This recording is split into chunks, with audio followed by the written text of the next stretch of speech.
આવી રહ્યા છે રાજકોટથી। અહીં ભાજપના પૂર્વ કોર્પોરેટર સંજય ઘવા હથિયાર સાથે ઝડપાયો છે। જ્યાં સંજય ઘવા ગેરકાયદે હથિયાર અને જીવતા કારતૂસ સાથે ઝડપાયો છે।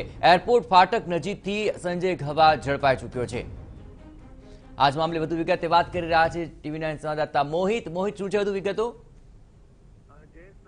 રાજકોટમાં અત્યારે રાત્રિ કર્ફ્યુ ચાલી રહ્યું છે ને રાત્રિ કર્ફ્યુ દરમિયાન રાજકોટના એરપોર્ટ ફાટક નજીકથી પૂર્વ કોર્પોરેટર સંજય ઘવા છે તે પોતાની કાર લઈને પસાર થઈ રહ્યો હતો। તે દરમિયાન પોલીસ દ્વારા તેમને રોકવામાં આવ્યો હતો અને તેની તપાસ હાથ ધરતા તેમની કારમાંથી એક ગેરકાયદેસર હથિયાર અને કેટલાક જીવતા કારતૂસ મળી આવ્યા છે।